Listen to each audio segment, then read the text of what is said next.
You can access the entire episode now on our website, forbiddenknowledge.news, Rokfin, Rumble, and all podcast platforms. Did you come across any actual accounts, whether it's historical or even more modern accounts from South America, where people may have come across some of these? Yes, 100%. So after Pumapunku, the giants, they all leave. Something happened. And the question is, where did they go? And I would say probably went into Peru at first. And they started building all these structures such as Ollantaytambo, Sacsayhuaman, if I'm saying that right. These places that the Incas later kind of like rebuilt over. And it's kind of well known now that the pre-Incas, I like to call them, think of them as the giants, probably built these places. And they didn't stick around in Peru, though, either. I think they probably had conflict with human beings around then, too. So eventually they left. They even left Peru. And now we start looking at history. And where exactly does the next reference of giants pop up? And it actually comes from a very, very surprising source. Began all in the 15th century.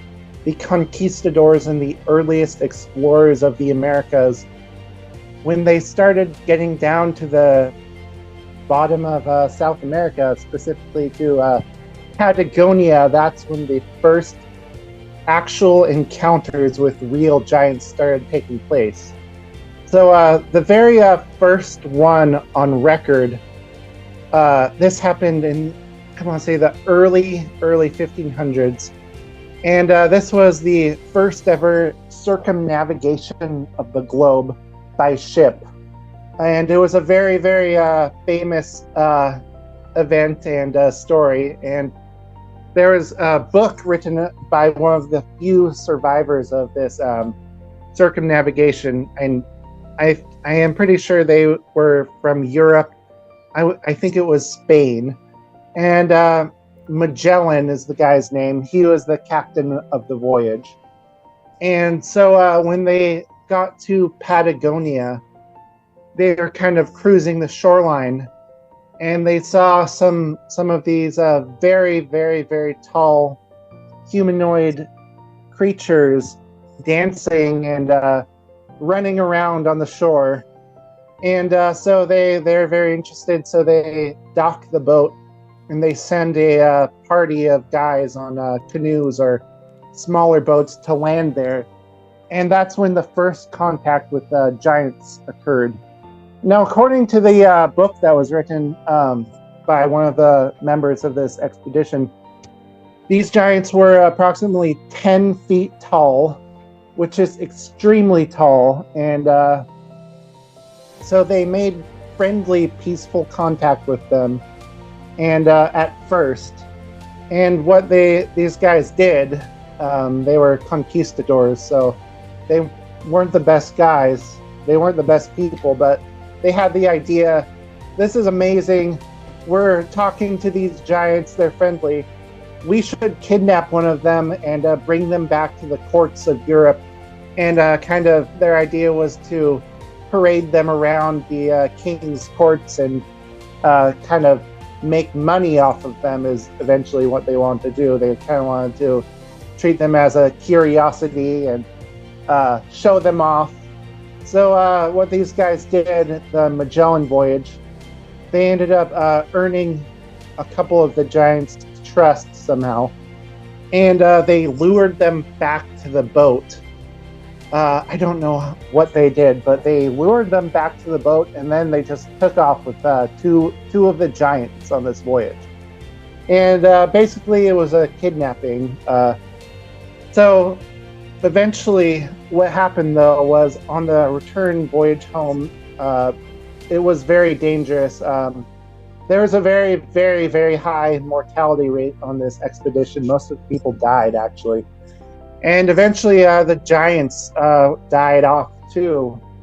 And for whatever reasons, they couldn't keep the bodies I don't know exactly how they disposed of the bodies, but yeah, the giants didn't make it back to Europe. They died. So yeah, that's actually the first mention of these giants.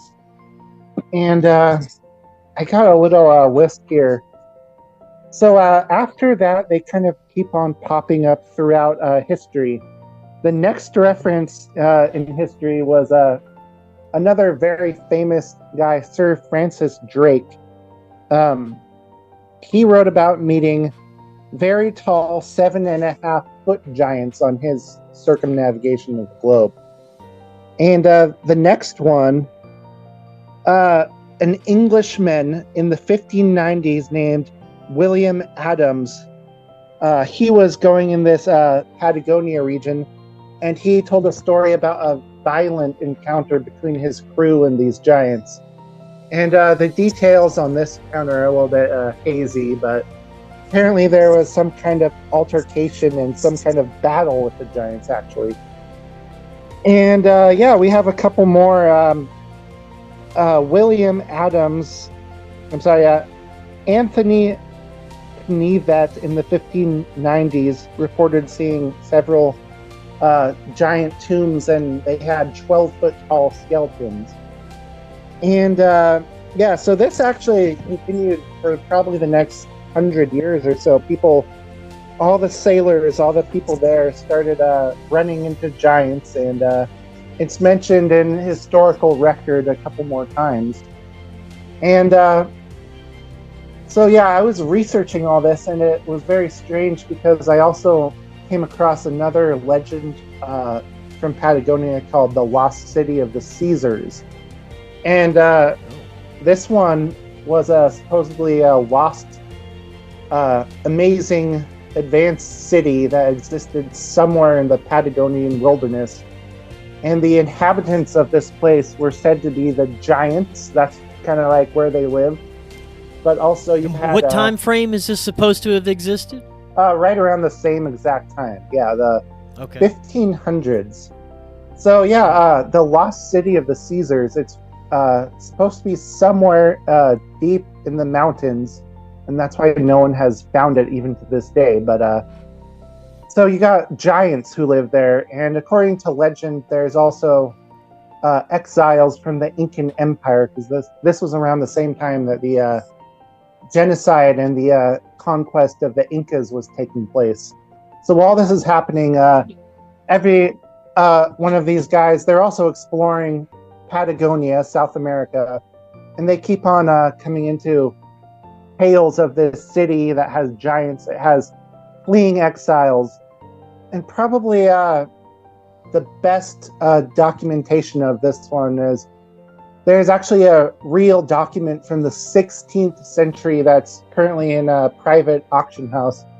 It's called Relacion. And this is a notarized, officially written document that is signed to be truthful by the witnesses.